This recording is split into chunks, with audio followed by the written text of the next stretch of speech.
Hello friends, welcome back to SS Computopia. Ignite your digital mind. So ಈ session ಅಲ್ಲಿ ನಾವ್ ಏನ್ ಮಾಡೋಣಪ್ಪ ಅಂದ್ರೆ ಹಳೆ ಕ್ಲಾಸ್ ಅಲ್ಲಿ ನೀವು ಜರ್ನಲ್ ಎಂಟ್ರಿ ಕಲ್ತಿದ್ದೀರಾ ಮತ್ತೆ ಗ್ರೂಪ್ಸ್ ಬಗ್ಗೆ ತಿಳ್ಕೊಂಡಿದ್ದೀರಾ. ಸೊ ಈ ಸೆಷನ್ ಅಲ್ಲಿ ಲೆಡ್ಜರ್ ಅಂದ್ರೆ ಏನು, ಸೊ ನಾನು ಹೇಳ್ದಂಗೆ ನಿಮ್ಗೆ ಒಂದು ಟ್ರಾನ್ಸಾಕ್ಷನ್ ಅಲ್ಲಿ 2 ಅಕೌಂಟ್ ಇರುತ್ತೆ ಅಂತ ಹೇಳ್ದಲ್ಲ. ಸೊ ಅದು ಯಾವ ಲೆಡ್ಜರ್ ಗ್ರೂಪ್ ಅಲ್ಲಿ ಬರುತ್ತೆ ಅಂತ ಐಡೆಂಟಿಫೈ ಮಾಡೋದನ್ನ ಈ ಸೆಷನ್ ಅಲ್ಲಿ ತಿಳ್ಕೊಳ್ಳೋಣ. ಸೊ ಈ ಸೆಷನ್ ಎಂಡ್ ಅಷ್ಟೊತ್ತಿಗೆ ಸೊ ನೀವು ಯಾವ ಅಕೌಂಟ್ ಅಂದ್ರೆ ಯಾವ ಲೆಡ್ಜರ್ ಯಾವ ಗ್ರೂಪ್ ಬರುತ್ತೆ ಅಂತ ನೀವು ಹೇಳೋ ಹಂಗೆ ಆಗಿರ್ಬೇಕು. ಸೊ ಇಷ್ಟು ಕಲ್ತ್ರೆ ನೀವು ಆಮೇಲೆ ವೋಚರ್ ಎಂಟ್ರಿ ಪಾಸ್ ಮಾಡೋದು ನಿಮ್ಗೆ ತುಂಬಾ ಈಸಿ ಆಗುತ್ತೆ. ಸೊ ಇದ್ರ ಮೇಲೆ ಇವತ್ತು ಕಾನ್ಸಂಟ್ರೇಟ್ ಮಾಡೋಣ. ಓಕೆ, ತಡ ಮಾಡ್ದಲ್ಲಿ ಇವತ್ತಿನ ಸೆಷನ್ ಸ್ಟಾರ್ಟ್ ಮಾಡೋಣ. ಸೊ ಯಾರ್ಯಾರು ನನ್ನ ಚಾನಲ್ಗೆ ಸಬ್ಸ್ಕ್ರೈಬ್ ಆಗಿದ್ದೀರಾ ಅವ್ರಿಗೆಲ್ಲ ತುಂಬಾ ಥ್ಯಾಂಕ್ ಯು. ಯಾರಿನ್ನ ನನ್ನ ಚಾನಲ್ಗೆ ಸಬ್ಸ್ಕ್ರೈಬ್ ಆಗಿಲ್ಲ, ಕೆಳಗಡೆ ಇರೋ ಅಂತ ರೆಡ್ ಕಲರ್ ಇರೋ ಸಬ್ಸ್ಕ್ರೈಬ್ ಬಟನ್ ನ ಪ್ರೆಸ್ ಮಾಡಿ, ಪಕ್ಕದಲ್ಲಿ ಇರೋ ಬೆಲ್ ಐಕಾನ್ ನ ಪ್ರೆಸ್ ಮಾಡಿ. ಸೊ ಆಗ ನಾನು ಯೂಟ್ಯೂಬ್ ಅಲ್ಲಿ ಏನಾದ್ರು ಹೊಸ ವಿಡಿಯೋ ಅಪ್ಲೋಡ್ ಮಾಡಿದ್ರೆ ನಿಮ್ಗೆ ನೋಟಿಫಿಕೇಶನ್ ಬರುತ್ತೆ ನಿಮ್ಮ ಯೂಟ್ಯೂಬ್ ಹ್ಯಾಂಡಲ್ ಅಲ್ಲಿ. ಓಕೆ, ತಡ ಮಾಡ್ದಲ್ಲ ಇವತ್ತಿನ ಸೆಷನ್ ಸ್ಟಾರ್ಟ್ ಮಾಡೋಣ. Let's begin. ಸೊ ಇದು ಫಸ್ಟ್ ನಾನು ಹೇಳ್ದಂಗೆ ನಮ್ಮ ಪ್ರೋಸೆಸ್ ಎಲ್ಲಿಂದ ಸ್ಟಾರ್ಟ್ ಆಗುತ್ತೆ ಅಂದ್ರೆ ಸೋರ್ಸ್ ಡಾಕ್ಯುಮೆಂಟ್. ಮತ್ತೆ ಸೋರ್ಸ್ ಡಾಕ್ಯುಮೆಂಟ್ ಅಂದ್ರೆ ಇವಾಗ ಬಿಲ್ಲು ಅವನ್ನೆಲ್ಲ ಫಿಸಿಕಲ್ ಡೇಟಾ ಇರುತ್ತಲ್ಲ ಅದನ್ನ ಸೋರ್ಸ್ ಡಾಕ್ಯುಮೆಂಟ್ ಅಂತೀವಿ. ಅದಾದ್ಮೇಲೆ ಜರ್ನಲ್ ನ ಮೇಂಟೈನ್ ಮಾಡ್ತೀನಿ. ಸೊ ಜರ್ನಲ್ ಅಂದ್ರೆ ಎಲ್ಲಾ ಫೈನಾನ್ಷಿಯಲ್ ಟ್ರಾನ್ಸಾಕ್ಷನ್ ನಾನು ಡೇಟ್ ವೈಸ್ ಅಥವಾ ಕ್ರೊನಾಲಜಿಕಲ್ ಆರ್ಡರ್ ಅಲ್ಲಿ ಅರೇಂಜ್ ಮಾಡೋದನ್ನ ಜರ್ನಲ್ ಎಂಟ್ರಿ ಅಂತ ಹೇಳ್ತೀವಿ. ಅದಾದ್ಮೇಲೆ ಲೆಡ್ಜರ್ ಅಕೌಂಟ್. ಸೊ ಲೆಡ್ಜರ್ ಏನಕ್ ಬೇಕು ನಮ್ಗೆ, ಜರ್ನಲ್ ಎಂಟ್ರಿ ಇರುತ್ತಲ್ಲ ಬಟ್ ಲೆಡ್ಜರ್ ಏನಕ್ ಬೇಕು ಅಂತ ಕೆಲವ್ರು ಕೇಳ್ಬೋದು. ಲೆಡ್ಜರ್ ಅಕೌಂಟ್ ಅಂದ್ರೆ ಏನಪ್ಪಾ ಅಂದ್ರೆ ಇವಾಗ ನಾನು ಬಿಸ್ನೆಸ್ ಅಲ್ಲಿ ಏನೇನೆಲ್ಲ ಟ್ರಾನ್ಸಾಕ್ಷನ್ ಬರುತ್ತೆ ಆ ಪ್ರತಿ ಒಂದಕ್ಕೂ ಒಂದೊಂದು ಬುಕ್ ನ ಮೇಂಟೈನ್ ಮಾಡ್ತೀನಿ, ಅದನ್ನ ನಾನು ಲೆಡ್ಜರ್ ಅಂತ ಹೇಳ್ತೀನಿ. ಫಾರ್ ಎಕ್ಸಾಂಪಲ್ ಇವಾಗ ನಾನು ಒಂದು ಅಂಗಡಿನಲ್ಲಿ ಏನೋ ಪರ್ಚೇಸ್ ಮಾಡ್ತೀನಿ. ಸೊ ಇವಾಗ ಅಂಗಡಿ ಓನರ್ಗೆ ಒಬ್ಬ ಕೇಳ್ತಾನೆ, ಅಂಗಡಿ ಓನರ್ಗೆ ಲೆಕ್ಕ ಬರೀತಿರ್ತಾನಲ್ಲ ಅವನನ್ನ ಕೇಳ್ತಾನೆ, ಸೊ ಇವ್ರು ನನಗೆ ಎಷ್ಟು ದುಡ್ಡು ಕೊಡ್ಬೇಕು ಅಂತ. ಸೊ ಅದೇ ನೀವು ಜರ್ನಲ್ ಎಂಟ್ರಿನಲ್ಲಿ ನೋಡ್ಬೇಕಂದ್ರೆ ಏನಾಗುತ್ತೆ ಅಂದ್ರೆ ಪ್ರತಿಯೊಂದು ಡೇಟ್ನು ಓಪನ್ ಮಾಡಿ ಸೊ ನನ್ನ ಹೆಸರನ್ನ ಹುಡುಕಿ ಅದ್ರಲ್ಲಿ ಎಷ್ಟು ನಾನು ದುಡ್ಡು ಕೊಡ್ಬೇಕು ಅಥವಾ ಎಷ್ಟು ಕೊಟ್ಟಿದ್ದೀನಿ ಎಲ್ಲಾ ಲೆಕ್ಕ ಬರ್ಕೊಂಡು ಹೇಳ್ಬೇಕು. ಸೊ ಆ ತರ ಪ್ರತಿಯೊಬ್ರದ್ದು ಹೇಳೋದು, ಪ್ರತಿಯೊಂದಕ್ಕೂ ಜರ್ನಲ್ ಬುಕ್ ನ ಓಪನ್ ಮಾಡಿ ನೋಡೋದು ತುಂಬಾ ಕಷ್ಟದ ಕೆಲಸ. ಅದರಿಂದ ಏನ್ ಮಾಡ್ತೀವಿ ಅಂದ್ರೆ ಲೆಡ್ಜರ್ ಅಕೌಂಟ್ ನ ಮೇಂಟೈನ್ ಮಾಡ್ತೀವಿ. ಸೊ ಲೆಡ್ಜರ್ ಅಕೌಂಟ್ ಅಲ್ಲಿ ಏನಪ್ಪಾ ಅಂದ್ರೆ ನಾನು ಏನೇನ್ ಸೇಲ್ಸ್ ಮಾಡಿದೀನಿ ಅದೆಲ್ಲ ಒಂದು, ನಾನು ಏನೇನ್ ಪರ್ಚೇಸ್ ಮಾಡಿದೀನಿ ಅದಕ್ಕೆಲ್ಲ ಒಂದು ಬುಕ್, ನಾನು ಏನ್ ಕ್ಯಾಶ್ ಟ್ರಾನ್ಸಾಕ್ಷನ್ ಮಾಡಿದೀನಿ, ಏನ್ ಖರ್ಚು ವೆಚ್ಚ ಮಾಡಿದೀನಿ, ನಾನು ಯಾರಿಗೆ ಸಾಲ ಕೊಟ್ಟಿದ್ದೀನಿ, ನಾನು ಯಾರ ಹತ್ರ ಸಾಲ ತಗೊಂಡಿದ್ದೀನಿ, ಎಷ್ಟು ರಿಟರ್ನ್ ಮಾಡಿದಾರೆ ಅದೆಲ್ಲ ಒಬ್ಬೊಬ್ರಿಗೆ ಒಂದೊಂದು ಬುಕ್ ಅಂತ ಮೇಂಟೈನ್ ಮಾಡ್ತೀವಿ. ಸೊ ಆ ತರ ಬುಕ್ ನಾನು ಲೆಡ್ಜರ್ ಬುಕ್ ಅಂತ ಹೇಳ್ತೀನಿ. ಆ ಅಕೌಂಟ್ ನಾನು ಲೆಡ್ಜರ್ ಅಕೌಂಟ್ ಅಂತ ಹೇಳ್ತೀನಿ. ಸೊ ಇವಾಗ ಲೆಡ್ಜರ್ ಅಕೌಂಟ್ ಮೇಲೆ ಕಾನ್ಸಂಟ್ರೇಟ್ ಮಾಡೋಣ. ಓಕೆ, ಸೊ ಲೆಡ್ಜರ್ ಅಂದ್ರೆ ಏನು? Ledger is A book in which bunch of T accounts are grouped together. So ನನಗೆ ಇವಾಗ ಲೆಡ್ಜರ್ ನನಗೆ ಟಿ ಶೇಪ್ ಅಲ್ಲಿ ಇರುತ್ತೆ. ಇಲ್ಲಿ ನೋಡಿ, ಇಲ್ಲಿ ಸ್ಟ್ರೈಟ್ ಲೈನ್ ಮತ್ತೆ ಇಲ್ಲಿ ಸ್ಟ್ಯಾಂಡಿಂಗ್ ಲೈನ್ ಇದೆಯಲ್ಲ, ಸೊ ಇದನ್ನ ನಾವು ಟಿ ಶೇಪ್ ಅಕೌಂಟ್ಸ್ ಅಂತ ಹೇಳ್ತೀವಿ. ಸೊ ಇದ್ರಲ್ಲಿ ಏನಪ್ಪಾ ಅಂದ್ರೆ ಒಂದ್ ಸೈಡ್ ಡೆಬಿಟ್ ಇರುತ್ತೆ ಅಂದ್ರೆ left side, right side credit ಇರುತ್ತೆ. ಸೊ ಇದ್ರಲ್ಲಿ ಇರುವಂತದ್ದು 4 column, date, particulars, JF, amount ಅಂತ. JF ಅಂದ್ರೆ ಜರ್ನಲ್ ಫಾಲಿಕಲ್ ಅಂತ. ಸೊ ಜರ್ನಲ್ ಬುಕ್ ಅಲ್ಲಿ ಯಾವ ನಂಬರ್ ಅಂತ ಇಲ್ಲಿ ಮೆನ್ಷನ್ ಮಾಡ್ತೀವಿ. ಸೊ ಡೆಬಿಟ್ ಸೈಡ್ ಅದೇ ರಿಪೀಟ್ ಆಗುತ್ತೆ.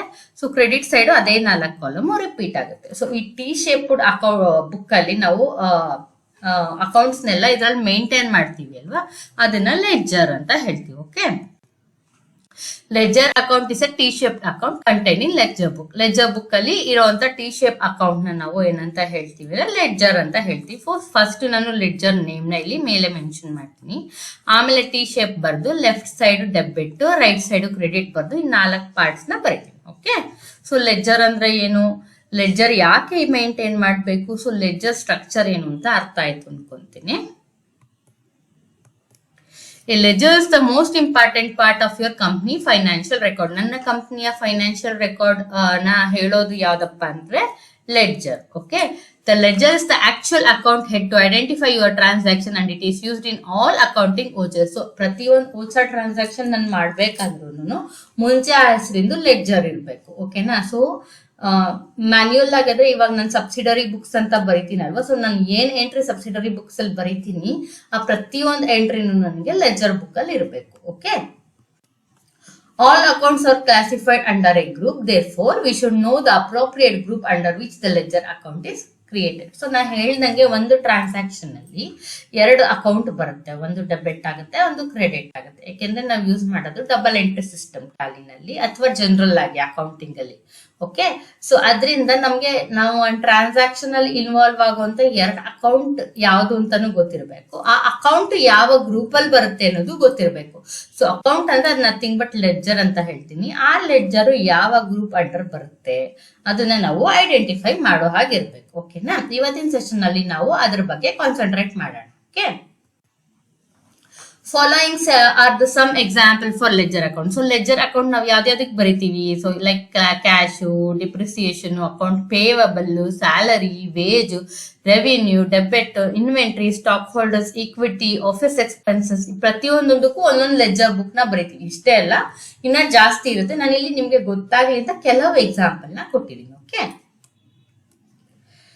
Ledger posting. So ledger posting ಅಂದ್ರೆ ಏನು? The process of transferring entries from a journal to the respective ledger accounts is known as an ledger posting. So ನಾನು ಹೇಳ್ದೆ ಅಲ್ಲ, ಲೆಡ್ಜರ್ ಸ್ಟ್ರಕ್ಚರ್ ಹೇಗಿರುತ್ತೆ ಅಂದ್ರೆ T shape ಅಲ್ಲಿ ಇರುತ್ತೆ ಅಂತ. ಸೊ ಜರ್ನಲ್ ಬುಕ್ ಅಲ್ಲಿ ಇರೋದನ್ನ ಆ ರೆಸ್ಪೆಕ್ಟಿವ್ ಲೆಡ್ಜರ್ ಗೆ ಟ್ರಾನ್ಸ್ಫರ್ ಮಾಡ್ತೀನಿ ಅಲ್ವಾ, ಆ ಪ್ರೋಸೆಸ್ ನಾನು ಲೆಡ್ಜರ್ ಪೋಸ್ಟಿಂಗ್ ಅಂತ ಹೇಳ್ತೀವಿ. For this process first the entries are recorded in journal and then transfer to the respective ledger. So first source document ಆದ್ಮೇಲೆ ಜರ್ನಲ್ ಎಂಟ್ರಿ ಮಾಡ್ತೀವಿ. ಜರ್ನಲ್ ಎಂಟ್ರಿ ಆದ್ಮೇಲೆ ಲೆಡ್ಜರ್ ಅಕೌಂಟ್ಗೆ ಅಂದ್ರೆ ಲೆಡ್ಜರ್ಸ್ ನ ಪಾಸ್ ಮಾಡ್ತೀವಿ. ಓಕೆ. ನೆಕ್ಸ್ಟ್ ಇವಾಗ ಒಂದೊಂದೇ ಗ್ರೂಪ್ ನೇಮ್ ನೋಡೋಣ. ಸೊ ಅದ್ರ ಅಂಡರ್ ಯಾವ್ದೆಲ್ಲ ಬರ್ಬೋದು ಅಂತ ತಿಳ್ಕೊಳ್ಳೋಣ. ಸೊ ಫಸ್ಟ್ ಒನ್ ತಗೊಂತಿರೋದು ಫಿಕ್ಸೆಡ್ ಅಸೆಟ್. ಫಿಕ್ಸೆಡ್ ಅಸೆಟ್ ಅಂದ್ರೆ ಫಿಕ್ಸೆಡ್ ಅಸೆಟ್ ಅಂದ್ರೆ ಏನು? ಸೊ ನಾವು ಯಾವ್ದನ್ನ ಟಚ್ ಮಾಡಿ ಫೀಲ್ ಮಾಡುವಂತ ಅಸೆಟ್ಸ್ ಇರುತ್ತೆ ಅದನ್ನೆಲ್ಲ ಫಿಕ್ಸೆಡ್ ಅಸೆಟ್ ಅಂತೀವಿ. ಒಂದು ಇಲ್ಲಾಂದ್ರೆ ಯಾವ್ದಕ್ಕೆ ಡಿಪ್ರಿಸಿಯೇಷನ್ ವ್ಯಾಲ್ಯೂ ಇರುತ್ತೆ ಅದನ್ನ ನಾನು ಫಿಕ್ಸೆಡ್ ಅಸೆಟ್ ಅಂತ ಹೇಳ್ತೀವಿ. ಎಕ್ಸಾಂಪಲ್ ಯಾವ್ದು? ಫರ್ನಿಚರ್ ಮತ್ತೆ ಫಿಟ್ಟಿಂಗು, ಫರ್ನಿಚರ್ ಮತ್ತೆ ಫಿಕ್ಸ್ಚರ್, ಮಿಷಿನರಿ ಏನಾದ್ರು ಬೈ ಮಾಡ್ತೀನಿ, ಆ ಮಿಷಿನ್ ನನಗೆ ಫಿಕ್ಸೆಡ್ ಅಸೆಟ್, ಪ್ಲಾಂಟ್ ಮತ್ತೆ ಮಿಷಿನರಿ, ಮೊಬೈಲು, ಕಂಪ್ಯೂಟರ್, ಕಾರು. ಇವಾಗ ನಾನು ಅದನ್ನ ಮಾರೋದಿಕ್ಕಲ್ಲ, ನಾನು ಸ್ವಂತ ಪರ್ಪಸ್ಗೆ ತಗೋತೀನಿ. ಆಯ್ತಾ? ಅದರಿಂದ ನನಗೆ ರೆವಿನ್ಯೂ ಬರುತ್ತೆ ಅಥವಾ ನನ್ನ ಬಿಸ್ನೆಸ್ ವೃದ್ಧಿಗೆ ಯೂಸ್ ಮಾಡ್ತೀನಿ ಅಂತದನ್ನೆಲ್ಲ ನಾನು ಏನಂತ ಹೇಳ್ತೀನಿ ಅಂದ್ರೆ ಫಿಕ್ಸೆಡ್ ಅಸೆಟ್ ಅಂತ ಹೇಳ್ತೀನಿ. ಅದು ನಾನು ಸ್ವಂತವಾಗಾದ್ರೂ ತಗೋಬಹುದು ಅಥವಾ ಲೀಸ್ಗಾದ್ರೂ ತಗೋಬಹುದು.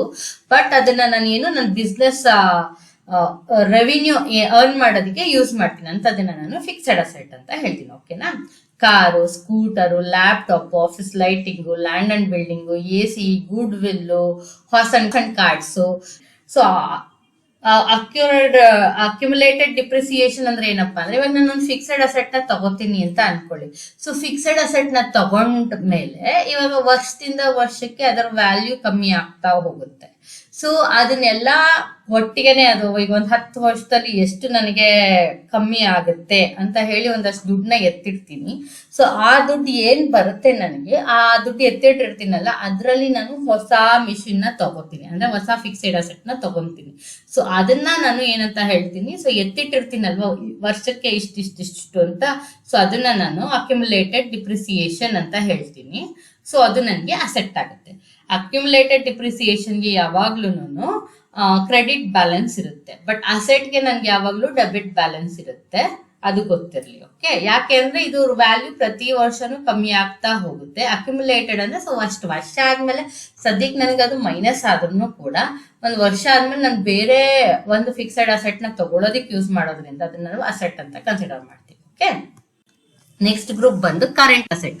ಕರೆಂಟ್ ಅಸೆಟ್ ಅಂದ್ರೆ ನಾನು ಯಾವ್ದೊಂದು ಟಚ್ ಮಾಡಿ ಫೀಲ್ ಮಾಡಕ್ ಆಗಲ್ಲ, ಆದ್ರೆ ನನ್ನ ಹತ್ರ ಇದೆ ಅಂತದನ್ನ ನಾನು ಏನಂತ ಹೇಳ್ತೀನಿ ಅಂದ್ರೆ ಕರೆಂಟ್ ಅಸೆಟ್ ಅಂತ ಹೇಳ್ತೀವಿ. ಫಾರ್ ಎಕ್ಸಾಂಪಲ್ ಇವಾಗ ನನಗೆ ಯಾರೋ ದುಡ್ಡು ಕೊಡ್ಬೇಕಾಗಿತ್ತು, ಇವಾಗ ಸಂಡೇ ಡೆಟಾರ್ಸ್ ಇರ್ತಾರಲ್ಲ, ನನಗೆ ದುಡ್ಡು ಕೊಟ್ಟಿರಲ್ಲ ಅಂದ್ರೆ ಬಿಲ್ ರಿಸೀವಬಲ್ಸ್ ಅಂತ ಹೇಳ್ತೀವಿ.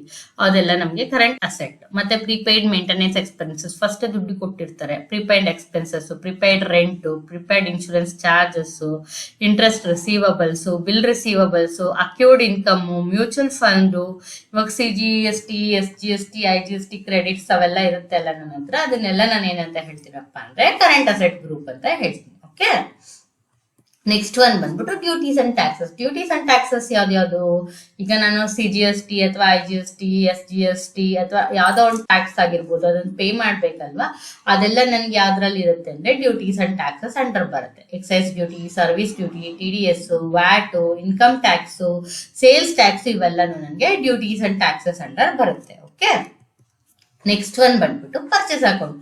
ಸೊ ನಾನು ನನ್ನ ಬಿಸ್ನೆಸ್ ಪರ್ಪಸ್ ಅಲ್ಲಿ ಮಾರೋದಕ್ಕೆ ಏನೆಲ್ಲ ತಗೊಂತೀನಿ ಅದನ್ನ ನಾನು ಪರ್ಚೇಸ್ ಅಂತ ಕನ್ಸಿಡರ್ ಮಾಡ್ತೀನಿ. ಓಕೆನಾ. ಸೊ ಈಗ ನಾನು ಏನ್ ತಗೊಂತೀನಿ ಇವಾಗ ಸಾಮಾನು ಅಂದ್ರೆ ಅದನ್ನ ನಾನು ಇಂಗ್ಲಿಷ್ ಅಲ್ಲಿ ಏನ್ ಹೇಳ್ತೀನಿ, ಗೂಡ್ಸ್ ಅಂತ ಹೇಳ್ತೀನಿ. ಇವಾಗ ನಾನು ಗೂಡ್ಸ್ ನ ತಗೋತಾ ಇದೀನಿ ಅಂದ್ರೆ ಅದನ್ನ ಪರ್ಚೇಸ್ ಅಂತ ಹೇಳ್ತೀನಿ. ನಾನು ಆ ಪರ್ಚೇಸ್ ನ ದುಡ್ಡು ಕೊಟ್ಟಾದ್ರೂ ಮಾಡಿರ್ಬೋದು ಅಥವಾ ಸಾಲಕ್ಕಾದ್ರೂ ತರ್ಬೋದು, ಬಟ್ ಎರಡನ್ನೂ ನಾನು ಪರ್ಚೇಸ್ ಅಂತಾನೆ ಕನ್ಸಿಡರ್ ಮಾಡ್ತೀನಿ. ಆಮೇಲೆ ಇವಾಗ ಏನೋ ನಾನು ಗುಡ್ ತಗೊಂಡಿದ್ದೆ ಅನ್ಕೊಳ್ಳಿ, ಅದು ಚೆನ್ನಾಗಿರ್ಲಿಲ್ಲ ಅಥವಾ ನನಗೆ ಡಿಲೇ ಬಂತು, ನಾನು ವಾಪಸ್ ಕೊಡ್ತಾ ಇದ್ದೀನಿ ಅಂದ್ರೆ ಪರ್ಚೇಸ್ ನ ರಿಟರ್ನ್ ಮಾಡ್ತಿದ್ದೀನಿ, ಅದನ್ನ ನಾನು ರಿಟರ್ನ್ ಔಟ್ವರ್ಡ್ ಅಂತಾನು ಕೂಡ ಹೇಳ್ತೀನಿ. ಸೊ ಅದನ್ನ ಕೂಡ ನಾನು ಅಂಡರ್ ಪರ್ಚೇಸ್ ಅಕೌಂಟ್ ಅಲ್ಲೇ ಹಾಕೋತೀನಿ. ಓಕೆನಾ. ಈಗ ನಾನು ರಾ ಮೆಟೀರಿಯಲ್ ನ ಪರ್ಚೇಸ್ ಮಾಡ್ತೀನಿ ಒಂದು ಫೈನಲ್ ಪ್ರಾಡಕ್ಟ್ ಮಾಡೋದಕ್ಕೆ, ಆ ಪರ್ಚೇಸ್ ನ ಮಾಡೋದನ್ನು ಕೂಡ ನಾನು ಅಂಡರ್ ಪರ್ಚೇಸ್ ಅಕೌಂಟ್ ಹಾಕೋತೀನಿ. ಓಕೆ. ಸೊ ಪರ್ಚೇಸ್ ಯಾವಾಗ್ಲೂ ನನಗೆ ಪರ್ಚೇಸ್ ಅಕೌಂಟ್ ಅಂಡರ್ ಬರುತ್ತೆ. ಸೊ ನಾನು ಯಾವ್ದಾದ್ರು ಪಾರ್ಟಿ ಹತ್ರ ಪರ್ಚೇಸ್ ಮಾಡಿದ್ರೆ, ಇವಾಗ ನಾನು ಅವ್ನಿಗೆ ದುಡ್ಡು ಕೊಡದಲ್ಲೇ ತಂದ್ರೆ ಅವ್ರು ನನಗೆ ಸೆಂಡ್ರಿ ಕ್ರೆಡಿಟಾರ್ ಆಗ್ತಾರೆ. ಯಾಕೆಂದ್ರೆ ನಾನು ಅವ್ರ ಹತ್ರ ಸಾಲ ತಗೊಂಡಿದ್ದೀನಿ, ಬಟ್ ನಾನು ಅವ್ರಿಗೆ ಇನ್ನ ಕೊಡಬೇಕು, ಆದ್ರಿಂದ ಅವರು ನನಗೆ ಸೆಂಡ್ರಿ ಕ್ರೆಡಿಟಾರ್ ಆಗ್ತಾರೆ. ಅದೇ ರೀತಿ ಸೇಲ್ಸ್ ಅಕೌಂಟ್. ಸೊ ನಾನು ಯಾರಿಗೆಲ್ಲ ನನ್ನ ಪ್ರಾಡಕ್ಟ್ ನ ಸೇಲ್ ಮಾಡ್ತೀನಿ ಅವರೆಲ್ಲ ಅಂಡರ್ ಸೇಲ್ಸ್ ಅಕೌಂಟ್ ಬರ್ತಾರೆ. ಸೊ ನಾನು ಗೂಡ್ಸ್ ನ ಸೇಲ್ ಮಾಡಿದೀನಿ ಅಂದ್ರೆ ಅದನ್ನ ನಾನು ಗೂಡ್ಸ್ ಅಂತ ಹೇಳಲ್ಲ, ಟೋಟಲ್ ಆಗಿ ಸೇಲ್ಸ್ ಅಂತ ಹೇಳ್ತೀನಿ. ಇವಾಗ ಅವರು ನನಗೆ ಏನಾದ್ರು ರಿಟರ್ನ್ ಮಾಡಿದ್ರೆ ಅದು ರಿಟರ್ನ್ ಇನ್ವರ್ಡ್ ಅಂತ ಹೇಳ್ತೀವಿ ಅಥವಾ ಸೇಲ್ಸ್ ರಿಟರ್ನ್ ಅಂತ ಹೇಳ್ತೀವಿ. ಓಕೆ. ಮತ್ತೆ ಕನ್ಸೈನ್ಮೆಂಟ್ ಗೆ ಗೂಡ್ಸ್ ನ ಸೆಂಡ್ ಮಾಡಿರ್ತೀವಿ ಅಲ್ವಾ, ಅದನ್ನು ಕೂಡ ಸೇಲ್ಸ್ ಅಕೌಂಟ್ ಅಲ್ಲೇ ತಗೊಂತೀವಿ. ಸೇಲ್ಸ್ ಮಾಡಿದ್ದೆಲ್ಲ ನನಗೆ ಸೇಲ್ಸ್ ಅಕೌಂಟ್ ಗ್ರೂಪ್ ಅಲ್ಲಿ ಬರುತ್ತೆ. ಸೊ ಪಾರ್ಟಿಗೆ ಸೇಲ್ ಮಾಡಿದ್ರೆ ಇವಾಗ ನಾನು ಸಾಲ ಅವರು ದುಡ್ಡು ಕೊಟ್ರಲ್ಲ ನನಗೆ, ಸೊ ನಾನು ಸಾಲವಾಗಿ ಕೊಟ್ಟಿರ್ತೀನಿ, ಬಟ್ ಯಾವತ್ತೋ ಒಂದಿನ ನನಗೆ ದುಡ್ಡು ಬರುತ್ತೆ ಅಲ್ವಾ, ಸೊ ಅದ್ ಹೆಂಗಿದ್ರು ನನಗೆ ಇನ್ಕಮ್ ಅಲ್ವಾ. ಸೊ ಅದನ್ನ ಅವ್ರನ್ನ ನಾನು ಏನಂತ ಹೇಳ್ತೀನಿ ಅಂದ್ರೆ ಅವ್ರು ನನ್ನ ಕಂಪ್ನಿಗೆ ಅಸೆಟ್ ಇದ್ದಂಗೆ, ಯಾಕಂದ್ರೆ ದುಡ್ಡು ಬರುತ್ತೆ ನನ್ನ ಕಂಪ್ನಿಗೆ, ಆದ್ರಿಂದ ಏನಂತ ಹೇಳ್ತೀನಿ ಅಂದ್ರೆ ಅವ್ರನ್ನ ಸನ್ರಿ ಡೆಟಾರ್ಸ್ ಅಂತ ಹೇಳ್ತೀನಿ. ಓಕೆ. ಸೊ ನಿಮ್ಗೆ ಇವಾಗ ಫಿಕ್ಸೆಡ್ ಅಸೆಟ್ ಯಾವ್ದು ಅಂತ ಗೊತ್ತಾಯ್ತು ಅನ್ಕೊಂತೀನಿ, ಕರೆಂಟ್ ಅಸೆಟ್ ಯಾವ್ದು ಅಂತ ಗೊತ್ತಾಯ್ತು ಅನ್ಕೊಂತೀನಿ, ಡ್ಯೂಟೀಸ್ ಅಂಡ್ ಟ್ಯಾಕ್ಸಸ್ ಅಂದ್ರೆ ಏನು ಅಂತ ಗೊತ್ತಾಯ್ತು. ಟ್ಯಾಕ್ಸಸ್ ಎಲ್ಲ ಡ್ಯೂಟೀಸ್ ಅಂಡ್ ಟ್ಯಾಕ್ಸಸ್. ಸೊ ಯಾವ್ದನ್ನ ಟಚ್ ಮಾಡಿ ಫೀಲ್ ಮಾಡ್ಬೋದು ಅಂತ ಅಸೆಟ್ಸ್ನೆಲ್ಲ ನಾವು ಫಿಕ್ಸೆಡ್ ಅಸೆಟ್ ಅಂತೀವಿ. ಸೊ ಅದನ್ನ ಬಿಟ್ಟು ಇವಾಗ ಗುಡ್ ವಿಲ್ ಆ ತರದ್ದೆಲ್ಲ ಇರುತ್ತಲ್ಲ, ಪೇಟೆಂಟ್, ಅದನ್ನೆಲ್ಲ ನಾನು ಏನಂತ ಹೇಳ್ತೀನಿ ಅಂದ್ರೆ ಕರೆಂಟ್ ಅಸೆಟ್ ಅಂತ ಹೇಳ್ತೀನಿ. ಸೊ ನಾನು ಏನೇನ್ ಪರ್ಚೇಸ್ ಮಾಡ್ತೀನಿ ನನ್ನ ಬಿಸ್ನೆಸ್ ನ ರನ್ ಮಾಡೋದಕ್ಕೆ ಅದನ್ನೆಲ್ಲ ನಾನು ಅಂಡರ್ ಪರ್ಚೇಸ್ ಹಾಕ್ತೀನಿ. ಸೊ ನಾನು ಬಿಸ್ನೆಸ್ ಅಲ್ಲಿ ಮಾಡ್ತೀನಿ ಅದನ್ನ ನಾನು ಸೇಲ್ಸ್ ಅಂಡರ್ ಹಾಕ್ತೀನಿ. ಸೊ ನಿಮ್ಗೆ ಇಷ್ಟು 5 ಅಕೌಂಟ್ ಕ್ಲಿಯರ್ ಆಯ್ತು ಅಂತ ಅನ್ಕೊಂತೀನಿ. ಇವಾಗ ಟ್ಯಾಕ್ಸ್ ಎಲ್ಲ ಪೇ ಮಾಡಿದ್ರೆ ಅದನ್ನ ನಾನು ಡ್ಯೂಟೀಸ್ ಅಂಡ್ ಟ್ಯಾಕ್ಸಸ್ ಅಲ್ಲಿ ಹಾಕ್ತೀನಿ, ಯಾವ ಟ್ಯಾಕ್ಸ್ ಆದ್ರೂ ಆಗಿರ್ಬೋದು. ಓಕೆ. ಸೊ ನೆಕ್ಸ್ಟ್ ಗ್ರೂಪ್ ನೋಡೋಣ, direct expense account. So direct expense account ಅಂದ್ರೆ ಏನು? ಇವಾಗ ನಾನು ಬಿಸ್ನೆಸ್ ನಡೆಸ್ತಾ ಇದ್ದೀನಿ ಅಂತ ಅನ್ಕೊಳ್ಳಿ. ಸೊ ಇವಾಗ ಫೈನಲ್ ಇವಾಗ ನಾನು ಎಂಡ್ ಪ್ರಾಡಕ್ಟ್ ಡೆಲಿವರ್ ಮಾಡ್ತೀನಿ, ಅಲ್ಲಿವರೆಗೂ ನನ್ಗೆ ಏನ್ ಖರ್ಚು ವೆಚ್ಚ ಆಗುತ್ತೆ ಮಧ್ಯದಲ್ಲಿ, ಅದನ್ನೆಲ್ಲ ನಾನು ಡೈರೆಕ್ಟ್ ಎಕ್ಸ್ಪೆನ್ಸಸ್ ಅಂತ ಹೇಳ್ತೀನಿ. ಅದಾದ್ಮೇಲೆ ಬರೋದು ನನಗೆ ಇಂಡೈರೆಕ್ಟ್ ಎಕ್ಸ್ಪೆನ್ಸಸ್ ಅಂತ ಹೇಳ್ತೀನಿ. For example labour charge, power, factory electric expenses, load ಮಾಡೋದು ಮತ್ತೆ unload expenses, warehouse expenses, custom clearing expenses, carriage expenses, ಮತ್ತೆ freight and cartage, import duty ಆಗಿರ್ಬೋದು ಅಥವಾ ಎಕ್ಸ್ಪೋರ್ಟ್ ಡ್ಯೂಟಿ ಆಗಿರ್ಬೋದು, ವೇಜಸ್ ಪ್ರೊಡಕ್ಷನ್ ಮೇಲೆ ಅಥವಾ ಮಾಮೂಲಿ ವೇಜಸ್ ಆಗಿರ್ಬೋದು, fuel charges, gas charges, water charges, ಫ್ಯಾಕ್ಟ್ರಿನಲ್ಲಿ ಯೂಸ್ ಮಾಡ್ತೀವಲ್ಲ ವಾಟರ್, ಆ ಚಾರ್ಜಸ್, ಡೆಲಿವರಿ ಚಾರ್ಜಸ್ ಅಂದ್ರೆ ಪರ್ಚೇಸ್ ಬಿಲ್ ಅಲ್ಲಿ ಡೆಲಿವರಿ ಇರುತ್ತಲ್ಲ ಅದ್ರ ಚಾರ್ಜಸ್, ಮೆಷಿನರಿನ ಮೇಂಟೈನ್ ಮಾಡ್ತೀವಲ್ಲ ಅದನ್ನೆಲ್ಲ ನನಗೆ ಬಂದ್ಬಿಟ್ಟು ಡೈರೆಕ್ಟ್ ಎಕ್ಸ್ಪೆನ್ಸ್ ಅಕೌಂಟ್ ಬರುತ್ತೆ. ಓಕೆ. ಸೊ ನನ್ನ ಎಕ್ಸ್ಪೆನ್ಸ್ ಡೈರೆಕ್ಟ್ ಆದ್ರೂ ಆಗಿರ್ಬೋದು, ಇಂಡೈರೆಕ್ಟ್ ಆಗಿದ್ರು ಆಗಿರ್ಬೋದು. ಓಕೆನಾ. ಸೊ ನಾನು ಇಲ್ಲಿ ಡೈರೆಕ್ಟ್ ಎಕ್ಸ್ಪೆನ್ಸ್ ಮಾತ್ರ ಹೇಳಿದ್ದೀನಿ. ಅದನ್ನೇ ನಾನು ಪಾರ್ಟಿಗೆ ಎಕ್ಸ್ಪೆನ್ಸ್ ಕೊಟ್ಟದನ್ನ ಅವ್ರನ್ನ ನಾನು ಏನಂತ ಹೇಳ್ತೀನಿ ಅಂದ್ರೆ ಸನ್ರಿ ಕ್ರೆಡಿಟಾರ್ಸ್ ಅಂತ ಹೇಳ್ತೀನಿ. ಓಕೆ. ಸೊ ಡೈರೆಕ್ಟ್ ಇನ್ಕಮ್, ನನಗ್ ಬರುವಂತ ಇನ್ಕಮ್ಸ್ ಯಾವ್ದಾಗಿರ್ಬೋದು, ಇವಾಗ ಫ್ಯಾಕ್ಟ್ರಿಯಿಂದ ಬರೋ ಇನ್ಕಮ್ ಅಥವಾ ಅಪ್ರಿಟಿಯನ್ಸ್ ಪ್ರೀಮಿಯಂ ಅಂತ ಇರುತ್ತಲ್ಲ, ಇದನ್ನ ನಾವು ಡೈರೆಕ್ಟ್ ಇನ್ಕಮ್ ಅಂತ ಕನ್ಸಿಡರ್ ಮಾಡ್ತೀವಿ. ಓಕೆ. ಅದೇ ರೀತಿ ಇಂಡೈರೆಕ್ಟ್ ಇನ್ಕಮ್ ಯಾವ್ದು? ಸೊ ಡಿಸ್ಕೌಂಟ್ ರಿಸೀವ್ ಮಾಡೋದು, ಇನ್ವೆಸ್ಟ್ಮೆಂಟ್ ಮೇಲೆ ಇಂಟ್ರೆಸ್ಟ್ ನ ರಿಸೀವ್ ಮಾಡೋದು, ಬ್ಯಾಡ್ ಡೆಬ್ಟ್ಸ್ ನ ರಿಸೀವ್ ಮಾಡಿರೋದು, ಕಮಿಷನ್ ರಿಸೀವ್ ಮಾಡಿರೋದು, ಫಿಟ್ಟಿಂಗ್ ಚಾರ್ಜಸ್, ಇನ್ಕಮ್ ಈಗ ರಿಪೇರಿ ಮಾಡಿರ್ತೀನಲ್ಲ ಅದರಿಂದ ಇನ್ಕಮ್ ಬಂದಿರೋದು, ಅಥವಾ ನಂದೇನೋ ಆಸ್ತಿ ಇರುತ್ತೆ ಅದರಿಂದ ನನಗೆ ಇನ್ಕಮ್ ಬಂದಿರೋದು, ಇನ್ಶೂರೆನ್ಸ್ ನ ಕ್ಲೈಮ್ ಮಾಡಿರೋದು. ಸೊ ಇವಾಗ ನನ್ನ ಪರ್ಸನಲ್ ಯೂಸ್ಗೆ ದುಡ್ಡನ್ನ ಡ್ರಾ ಮಾಡಿರ್ತೀನಿ, ಅದು ಯಾರಿಗೋ ಕೊಟ್ಟಿರ್ತೀನಿ ಅನ್ಕೊಳ್ಳಿ, ಅದ್ರ ಮೇಲೆ ನನಗೆ ಇಂಟ್ರೆಸ್ಟ್ ಬಂತು ಅಂದ್ರೆ ಅದು ಕೂಡ ನನಗೆ ಇಂಡೈರೆಕ್ಟ್ ಇನ್ಕಮ್ ಆಗುತ್ತೆ. ಯಾವ್ದಾದ್ರು ಇಂಟ್ರೆಸ್ಟ್ ಬಂದಿದ್ರೆ ಅದು ಇಂಡೈರೆಕ್ಟ್ ಇನ್ಕಮ್ ಆಗುತ್ತೆ. ಅದನ್ನ ಬಿಟ್ಟು ಮೆನ್ಷನ್ ಆಗದೆಲ್ಲ ಇರುವಂತ ಇನ್ಕಮ್ ಯಾವ್ದಾದ್ರು ಇದ್ರೆ ಅದು ಕೂಡ ನನಗೆ ಇಂಡೈರೆಕ್ಟ್ ಇನ್ಕಮ್ ಆಗುತ್ತೆ. ಓಕೆ.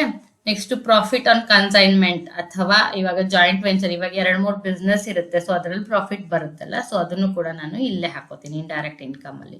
ಈಗ ನಾನು ರೆಂಟ್ ರಿಸೀವ್ ಮಾಡಿದ್ರೆ ಅದು ಕೂಡ ನನಗೆ ಇಂಡೈರೆಕ್ಟ್ ಇನ್ಕಮ್ ಆಗುತ್ತೆ. ಓಕೆ.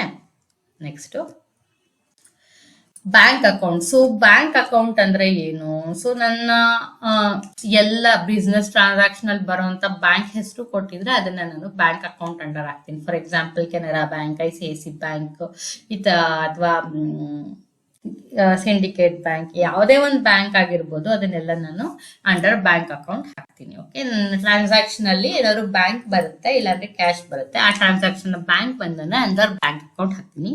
ಅಂಡರ್ ಕ್ಯಾಶ್ ಬಂದ್ರೆ ಕ್ಯಾಶ್ ಇನ್ ಹ್ಯಾಂಡ್ ಹಾಕ್ತೀನಿ. ಓಕೆನಾ?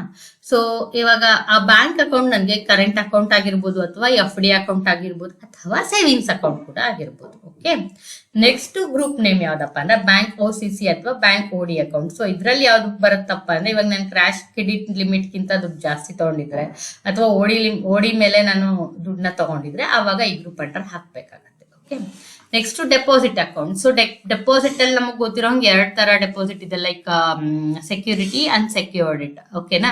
ಅವೆರಡನ್ನ ನಾನು ಇಲ್ಲಿ ಹಾಕ್ಬೋದು. Like security deposit, electricity deposit, rent deposit, ಅದ್ರ ಲೀಸಿಗೆಲ್ಲ ಹಾಕ್ತಾರಲ್ಲ, ಆ ತರ ಏನಾದ್ರು ಬಂತು ಅಂದ್ರೆ ನಾನು ಡೆಪಾಸಿಟ್ ಅಕೌಂಟ್ ಅಲ್ಲಿ ಹಾಕ್ತೀನಿ. ಓಕೆ, ಸೊ ನೆಕ್ಸ್ಟ್ ಬಂದ್ಬಿಟ್ಟು ಬ್ರಾಂಚ್ ಅಥವಾ ಡಿವಿಷನ್ ಅಕೌಂಟ್. ಸೊ ಅಲ್ಲಿ ಯಾವಾಗಪ್ಪ ಹಾಕ್ತೀನಿ ಅಂದ್ರೆ, ಇವಾಗ ಬ್ಯಾಂಕ್ ನಾನು ಇವಾಗ ಕೆನರಾ ಬ್ಯಾಂಕ್ ತುಮಕೂರು ಬ್ರಾಂಚ್ ಅಂತ ಇರುತ್ತೆ ಅನ್ಕೊಳ್ಳಿ, ಆವಾಗ ಬ್ರಾಂಚ್ ಹೆಸರು ಮೆನ್ಷನ್ ಮಾಡಿದ್ದಾರೆ, ಆವಾಗ ನಾನು ಅಂಡರ್ ಬ್ರಾಂಚ್ ಅಥವಾ ಡಿವಿಷನ್ ಅಕೌಂಟ್ ಅಲ್ಲಿ ಹಾಕ್ತೀನಿ. ಓಕೆ,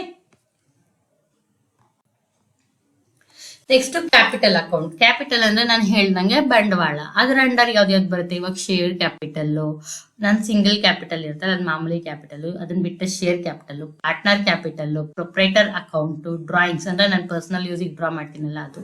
ಸೊ ಇವಾಗ ದೊಡ್ಡ ದೊಡ್ಡ ಕಂಪ್ನಿನಲ್ಲಿ ಏನಪ್ಪಾ ಅಂದ್ರೆ ಶೇರ್ಸ್ ಇರುತ್ತಲ್ಲ, ಅದ್ರದ್ದು ಬರೋ ರಿಟರ್ನ್ ಲೈಕ್ ಈಕ್ವಿಟಿ ಕ್ಯಾಪಿಟಲ್ ಅಂತ ಹೇಳ್ತೀವಿ ಅದು, ಅಥವಾ life insurance, partners current account, ಇದನ್ನೆಲ್ಲ ನಾನು ಅಂಡರ್ ಕ್ಯಾಪಿಟಲ್ ಅಕೌಂಟ್ ಹಾಕ್ತೀನಿ. ಓಕೆನಾ? ಸೊ ಕರೆಂಟ್ ಅಸೆಟ್ ಅಕೌಂಟ್ ಯಾವ್ದು ಬರುತ್ತೆ ನನಗೆ? Mutual fund, accrued income, bills receivable, interest receivables, prepaid insurance, prepaid rent, prepaid expenses, prepaid maintenance expenses, goodwill, ಸ್ಟಾಫಿಗೆ ನಾನು loan ಕೊಟ್ಟಿರ್ತೀನಿ ಬಟ್ ಅವ್ರು ನನಗೆ ರಿಟರ್ನ್ ಮಾಡ್ತಾರಲ್ವ, ಅದು ಕೂಡ ಅಸೆಟ್ಟೇನೆ. ಪೇಟೆಂಟ್, ಮತ್ತೆ ಲೀಸ್ ಕೊಟ್ಟಿರ್ತೀವಲ್ಲ ಲ್ಯಾಂಡ್ ಅಥವಾ ಪ್ರೆಮಿಸಿಸ್, ಜಾಗನ, ಅದನ್ನ ಕೂಡ ನಾನು ಕರೆಂಟ್ ಅಸೆಟ್ ಅಂತ ಹೇಳ್ತೀವಿ. Okay, next loan liability account. Loan liability ಅಂದ್ರೆ ಏನಪ್ಪಾ ಅಂದ್ರೆ, ಸಾಲ ನಾನು ಕೊಡ್ಬೇಕಾಗಿರುತ್ತೆ ಬಟ್ ಇನ್ನ ಕೊಟ್ಟಿರಲ್ಲ, ಅದನ್ನ ನಾನು ಲಯಬಿಲಿಟಿ ಅಂತ ಹೇಳ್ತೀವಿ. We can also put group secure loan or unsecure loan. Unsecure loan ಅಂದ್ರೆ ಸಾಲ ತಗೊಂಡಿರ್ತೀವಲ್ಲ, ಅದನ್ನ ಕೂಡ ಇಲ್ಲಿ ಬರೀಬಹುದು. ಅಂದ್ರೆ ಯಾವ್ದು ಬರುತ್ತೆ ನನಗೆ ಲೋನ್ ಲಯಬಿಲಿಟೀಸ್ ಅಲ್ಲಿ ಅಂದ್ರೆ, ಬ್ಯಾಂಕ್ ಇಂದ ಲೋನ್ ತಗೊಂಡಿರೋದು, ಅಥವಾ ಔಟ್ ಸೈಡ್ ಪಾರ್ಟಿ, ಫ್ರೆಂಡ್ಸ್ ಇಂದ, ರಿಲೇಟಿವ್ಸ್ ಇಂದ ತಗೊಂಡಿರೋದು. ಇವಾಗ ಫ್ರೆಂಡ್ಸ್ ಇಂದ ಲೈಕ್ ಲೋನ್ ಫ್ರಮ್ ಪ್ರಿಯಾ ಅಂದ್ರೆ ಅದನ್ನು ಕೂಡ ನಾನು ಲಯಬಿಲಿಟಿನಲ್ಲಿ ಹಾಕ್ತೀನಿ. ಓಕೆ, ಡಿಬೆಂಚರ್ಸ್ ನ ಇಲ್ಲಿ ಹಾಕ್ತೀನಿ. Okay, next current liability account ಅಲ್ಲಿ ಯಾವ್ದು ಬರುತ್ತೆ? ಕರೆಂಟ್ ಲಯಬಿಲಿಟಿ ಅಕೌಂಟ್ ಅಲ್ಲಿ ಲೈಕ್ ಬಿಲ್ಸ್ ನಾನು ವಿಡ್ರಾ ಮಾಡಿರೋದು, ಅಥವಾ ಪೇ ಮಾಡಬೇಕಾಗಿರುತ್ತೆ ಮಾಡಿರೋದಿಲ್ಲ, CGST, SGST ಟ್ಯಾಕ್ಸಸ್ ಎಲ್ಲ ಪೇ ಮಾಡ್ಬೇಕು ಬಟ್ ಇನ್ನ ಮಾಡಿರಲ್ಲ, ಅದನ್ನೆಲ್ಲ ನನಗೆ ಕರೆಂಟ್ ಲಯಬಿಲಿಟಿ ಅಕೌಂಟ್ ಅಲ್ಲಿ ಬರುತ್ತೆ. ಅನ್ಪೇಯ್ಡ್ ಸ್ಯಾಲರಿ, ಬ್ಯಾಂಕ್ ಲೋನು, ಇದೆಲ್ಲ ನನಗೆ ಕರೆಂಟ್ ಲಯಬಿಲಿಟಿ ಅಕೌಂಟ್ ಅಲ್ಲಿ ಬರುತ್ತೆ. Okay, so next loans and advances ಅಲ್ಲಿ ಲೈಕ್ ಲೋನ್ ಅಲ್ಲಿ 2 ತರ ಬರುತ್ತೆ, ಸೆಕ್ಯೂರ್ಡ್ ಮತ್ತೆ ಅನ್ಸೆಕ್ಯೂರ್ಡ್. ಯಾರಿಗಾದ್ರು ನಾವು ಲೋನ್ ಕೊಟ್ಟಿರ್ತೀವಿ ಅನ್ಕೊಳ್ಳಿ, ಲೈಕ್ ಫ್ರೆಂಡ್ಸ್ಗೆ, ರಿಲೇಟಿವ್ಸ್ಗೆ, ಅಥವಾ ರಿಲೇಟೆಡ್ ಕಂಪನೀಸ್ಗೆ, ಅದು ಕೂಡ ಹಾಕ್ಬೋದು. ಆಮೇಲೆ ಇವಾಗ ಅಡ್ವಾನ್ಸಸ್ ಅಂದ್ರೆ, ಇವಾಗ ನಾವು ಯಾವ್ದಕ್ಕಾದ್ರು ಅಡ್ವಾನ್ಸಸ್ ಕೊಟ್ಟಿರ್ತೀವಲ್ಲ, ಸಪ್ಲೈಯರ್ಗಾಗಿರ್ಬೋದು ಅಥವಾ ಹೌಸಿಗಾಗಿರ್ಬೋದು, ಅದನ್ನ ನಾವು ಅಡ್ವಾನ್ಸಸ್ ಅಂತ ಹೇಳ್ತೀವಿ. ಓಕೆನಾ? ಸೆಕ್ಯೂರ್ಡ್ ಲೋನ್ ಅಂದ್ರೆ ಏನಪ್ಪಾ ಅಂದ್ರೆ, ಇವಾಗ ನಾವು ಲೋನ್ಸ್ ಯಾರಿಗೆ ಸೆಕ್ಯೂರಿಟಿ ಕೊಟ್ಟು ತಗೊಂಡಿರ್ತೀವಿ ಅದನ್ನ ನಾವು ಸೆಕ್ಯೂರ್ಡ್ ಲೋನ್ ಅಂತೀವಿ. ಫಾರ್ ಎಕ್ಸಾಂಪಲ್, ಇವಾಗ ಬ್ಯಾಂಕ್ ಅಲ್ಲಿ ನಾವು ಸೆಕ್ಯೂರಿಟಿ ಕೊಟ್ಟು ಲೋನ್ ತಗೊಂತೀವಿ ಅಲ್ವಾ, ಅದನ್ನ ಸೆಕ್ಯೂರ್ಡ್ ಲೋನ್ ಅಂತ ಹೇಳ್ತೀವಿ. ಅನ್ಸೆಕ್ಯೂರ್ಡ್ ಲೋನ್ ಅಂದ್ರೆ, ಸೊ ಸೆಕ್ಯೂರಿಟಿ ಇಲ್ದಲೆ ನಾವು ಲೋನ್ ತಗೊಂಡಿರ್ತೀವಲ್ಲ, ಲೈಕ್ ಡೈರೆಕ್ಟರ್ಸ್ ಇಂದ, ಅಥವಾ ನಮ್ಮ ಆಫೀಸ್ ಇಂದ, ನಮ್ಮ ಫ್ರೆಂಡ್ಸ್ ಇಂದ, ರಿಲೇಟಿವ್ಸ್ ಇಂದ, ಅದನ್ನ ನಾವು ಅನ್ಸೆಕ್ಯೂರ್ಡ್ ಲೋನ್ ಅಂತ ಹೇಳ್ತೀವಿ. Okay, cash in hand account. Cash in hand account ಅಂದ್ರೆ ಕ್ಯಾಶ್ ಅಕೌಂಟ್ ಅಂತ, ಇದು ಡಿಫಾಲ್ಟ್ ಲೆಡ್ಜರ್ ಟ್ಯಾಲಿನಲ್ಲಿ ಇರೋದು. ಓಕೆ, ಸೊ ಎಂಪ್ಲಾಯಿ ಹತ್ರ ಕ್ಯಾಶ್ ಇರುತ್ತಲ್ಲ ಅದು, ಅಥವಾ ಪೆಟ್ಟಿ ಕ್ಯಾಶ್ ಅಂತ ಸ್ವಲ್ಪ ಕ್ಯಾಶ್ ಇಟ್ಕೊಟ್ಟಿರ್ತೀವಲ್ವಾ ಖರ್ಚಿಗೆ ಅಂತ, ಮೇಲ್ ಖರ್ಚಿಗೆ, ಆಫೀಸ್ ಮೇಂಟೆನೆನ್ಸ್ಗೆ ಅಂದ್ಬಿಟ್ಟು ಒಂದು ಸ್ಟಾಫ್ ಹತ್ರ, ಬಟ್ ಏನಕ್ಕೆ ಅಂತಲ್ಲ, ಸುಮ್ಮನೆ ಎಮರ್ಜೆನ್ಸಿಗೆ ಇರ್ಲಿ ಅಂತ ಕೊಟ್ಟಿರ್ತೀವಲ್ಲ, ಸೊ ಅದನ್ನ ನಾವು ಪೆಟ್ಟಿ ಕ್ಯಾಶ್ ಅಂತ ಹೇಳ್ತೀವಿ. ಅಂತದನ್ನ ನಾವು ಕ್ಯಾಶ್ ಇನ್ ಹ್ಯಾಂಡ್ ಅಕೌಂಟಿಗೆ ಹಾಕ್ತೀವಿ. Okay, next investment account. So investment account ಅಲ್ಲಿ ಯಾವ್ದು ಹಾಕ್ತೀವಿ. ಸೊ ನಾನು ನನ್ನ ಕಂಪ್ನಿ ನಲ್ಲೇ ಇನ್ವೆಸ್ಟ್ ಮಾಡಿದ್ರೆ ಅದನ್ನ ನನ್ನ ಕ್ಯಾಪಿಟಲ್ ಅಂತೀನಿ. ಸೊ ನನ್ನ ಕಂಪ್ನಿ ಬಿಟ್ಟು ಬೇರೆ ಕಂಪ್ನಿನಲ್ಲಿ ನಾನು ಇನ್ವೆಸ್ಟ್ ಮಾಡಿದ್ರೆ ಅದನ್ನ ನನಗೆ ಇನ್ವೆಸ್ಟ್ಮೆಂಟ್ ಅಂತ ಹೇಳ್ತೀನಿ. ಸೊ ಅದನ್ನ ಇನ್ವೆಸ್ಟ್ಮೆಂಟ್ ಆಫ್ ಶೇರ್ಸ್ ಅಥವಾ bonds, property, plot, long term investment, short term investment, ಇದೆಲ್ಲ ಇನ್ವೆಸ್ಟ್ಮೆಂಟ್ ಅಕೌಂಟ್ ಅಲ್ಲಿ ಬರುತ್ತೆ. ಅದೇ ನನ್ನ ಕಂಪ್ನಿಗೆ ನಾನು ಇನ್ವೆಸ್ಟ್ ಮಾಡಿದ್ರೆ ಅದು ಕ್ಯಾಪಿಟಲ್ ಅಲ್ಲಿ ಬರುತ್ತೆ. ಓಕೆ, ಕನ್ಫ್ಯೂಸ್ ಮಾಡ್ಕೋಬೇಡಿ. Next stock in hand account. Stock in hand account ಅಲ್ಲಿ ಯಾವ್ದು ಬರುತ್ತೆ, opening stock, closing stock, consignment stock ಮತ್ತೆ ಜನರಲ್ ಸ್ಟಾಕ್. ಪ್ರತಿಯೊಂದು ಸ್ಟಾಕ್ ನನಗೆ ಸ್ಟಾಕ್ ಇನ್ ಹ್ಯಾಂಡ್ ಅಕೌಂಟ್ ಅಲ್ಲಿ ಬರುತ್ತೆ. Okay, reserves and surplus account. Reserves and surplus ಅಂದ್ರೆ ಏನಪ್ಪಾ ಅಂದ್ರೆ, ಇವಾಗ ನನಗೆ ಮುಂದಕ್ಕೆ ಬೇಕು ಅಂದ್ಬಿಟ್ಟು ಕಂಪ್ನಿ ಫೈನಾನ್ಷಿಯಲ್ ಇಯರ್ ಸ್ಟಾರ್ಟಿಂಗ್ ಆಗುತ್ತಲ್ಲ, ಅವಾಗ ಸ್ವಲ್ಪ ದುಡ್ಡನ್ನ ನಾನು ಎತ್ತಿರ್ತೀನಿ. ಸೊ ಆ ತರದನ್ನ ನಾನು ರಿಸರ್ವ್ಸ್ ಅಂಡ್ ಸರ್ಪ್ಲಸ್ ಅಂತ ಹೇಳ್ತೀನಿ. ಅದ್ರ ಅಂಡರ್ ಬರೋದನ್ನ ರಿಸರ್ವ್ಸ್ ಅಂಡ್ ಸರ್ಪ್ಲಸ್ ಅಕೌಂಟ್ ಅಂತ ಹೇಳ್ತೀನಿ. ಯಾವ್ದ್ಯಾವ್ದು ಬರುತ್ತೆ, ಕ್ಯಾಪಿಟಲ್ ಬಂಡವಾಳ ಒಂದಷ್ಟು ಅಂತ ಎತ್ತಿಟ್ಟಿರ್ತೀನಿ, ಅದು ಜನರಲ್ ರಿಸರ್ವ್, ಶೇರ್ ಪ್ರೀಮಿಯಮ್, ಮತ್ತೆ reserves and surplus, investment allowance reserve, ಯಾವ್ದಾದ್ರು ಇನ್ವೆಸ್ಟ್ ಮಾಡ್ಬೇಕು ಅಂತ ಹೇಳ್ಬಿಟ್ಟು ಎತ್ತಿಟ್ಟಿರ್ತೀವಿ ಅಲ್ವಾ, ಅದನ್ನೆಲ್ಲ ನಾನು ರಿಸರ್ವ್ಸ್ ಅಂಡ್ ಸರ್ಪ್ಲಸ್ ಅಕೌಂಟಿಗೆ ಹಾಕಿಟ್ಟಿರ್ತೀನಿ. Okay, next provisions account. So ಯಾವ್ದಕ್ಕಾದ್ರು ಪ್ರಾವಿಷನ್ಸ್ ಮಾಡಿರ್ತೀವಲ್ಲ, like tax, expenses, sinking fund, ಅದನ್ನೆಲ್ಲ ನಾವು ಪ್ರಾವಿಷನ್ ಅಕೌಂಟ್ಗೆ ಹಾಕ್ತೀವಿ. ಓಕೆ, ನೆಕ್ಸ್ಟ್ ಒನ್ ಬಂದು ಮಿಸಿಲೇನಿಯಸ್ ಅಕೌಂಟ್. ಸೊ ಯಾವ್ದಕ್ಕೆ ಎಕ್ಸ್ಪೆನ್ಸ್ ಮಾಡ್ತಿದೀವಿ ಅಂತ ಬರ್ದಿರೋದಿಲ್ವಲ್ಲ, ಅದನ್ನ ನಾವು ಮಿಸ್ಲೆನಿಯಸ್ ಅಕೌಂಟ್ ಅಂತ ಹೇಳ್ತೀವಿ. ಓಕೆ, ನೆಕ್ಸ್ಟ್ ಫಾರ್ ಎಕ್ಸಾಂಪಲ್, ಇವಾಗ ನಂದೊಂದು ಬಿಸ್ನೆಸ್ ಟ್ರಾನ್ಸಾಕ್ಷನ್ ಇದೆ. ಈಗ ನಾನು ಸಾಲ ತಗೊಂಡೋಗಿದ್ದೀನಿ. ಈಗ ನನ್ನ ನನ್ನ ರೆಗ್ಯುಲರ್ ಕಸ್ಟಮರ್ ಆಗಿದ್ರೆ ಓಕೆ, ನಂದೊಂದು ಲೆಡ್ಜರ್ ಬುಕ್ ಮೇಂಟೈನ್ ಮಾಡಿರ್ತಾರೆ. ಬಟ್ ಪ್ರತಿಯೊಂದೊಂದು ಕಸ್ಟಮರ್ಗೂ ಒಂದೊಂದು ಲೆಡ್ಜರ್ನ ಮೇಂಟೈನ್ ಮಾಡೋದಕ್ಕೆ ತುಂಬಾ ಕಷ್ಟ ಆಗುತ್ತೆ ಅಲ್ವಾ. ಸೊ ಆ ಥರದನ್ನೆಲ್ಲವೂ ಲೈಕ್ ಮಿಸ್ಲೆನಿಯಸ್ ಅಕೌಂಟ್ ಅಂತ ಕನ್ಸಿಡರ್ ಮಾಡ್ಬೋದು. ಓಕೆ, ಲೈಕ್ ಒಂದ್ ಸರಿ ಬಂದಿದ್ದಾರೆ, 2 ಸರಿ ಬಂದಿದ್ದಾರೆ ನನ್ನ ಫೈನಾನ್ಷಿಯಲ್ ಇಯರ್ ಅಲ್ಲಿ ಅಂದಾಗ ಆ ತರ ಟ್ರಾನ್ಸಾಕ್ಷನ್ ನಾವು ಮಿಸ್ಲೆನಿಯಸ್ ಅಕೌಂಟ್ ಟ್ರಾನ್ಸಾಕ್ಷನ್ ಅಂತ ಹೇಳ್ತೀವಿ. Okay, next suspense account. Any payment or receipt from party whose name is not known. So ನನಗೆ ಪಾರ್ಟಿ ಹೆಸರು ಗೊತ್ತಿಲ್ಲ ಅಂದ್ರೆ ಅವಾಗ ಅವ್ರನ್ನ ನಾನು ಸಸ್ಪೆನ್ಸ್ ಅಕೌಂಟ್ ಅಂಟ್ರಲ್ಲಿ ಬರೀತೀನಿ. Okay, next stock in hand account. ಇಷ್ಟು ನೀವು ತಿಳ್ಕೊಂಡ್ಮೇಲೆ ನಿಮ್ಗೆ ಒಂದು ರಫ್ ಐಡಿಯಾ ಸಿಗುತ್ತೆ ಅನ್ಕೊಂತೀನಿ. ಸೊ ಯಾವ್ಯಾವ ಗ್ರೂಪ್ಗೆ ಅಂಡರ್ ಯಾವ್ದ್ಯಾವ್ದು ಬರುತ್ತೆ ಅಂತ. ಸೊ ನಾನು ಇಲ್ಲಿ ಬೇಸಿಕಲಿ 2 ಹೇಳಿಲ್ಲ, ಯಾವ್ದಪ್ಪ ಅಂದ್ರೆ ಡೆಟಾರ್ಸ್ ಮತ್ತೆ ಕ್ರೆಡಿಟಾರ್ಸ್ ಅಂತ. ಸೊ ನಾನು ಯಾರ ಹತ್ರ ಸಾಲ ತಗೊಂತೀನಿ ಅವ್ರನ್ನ ನಾನು ಕ್ರೆಡಿಟಾರ್ಸ್ ಅಂತ ಹೇಳ್ತೀನಿ. ಸೊ ನಾನು ಯಾರಿಗೆ ಸಾಲ ಕೊಡ್ತೀನಿ ಅವ್ರನ್ನ ನಾನು ಡೆಟಾರ್ಸ್ ಅಥವಾ ಡೆಬಿಟಾರ್ಸ್ ಅಂತ ಹೇಳ್ತೀನಿ.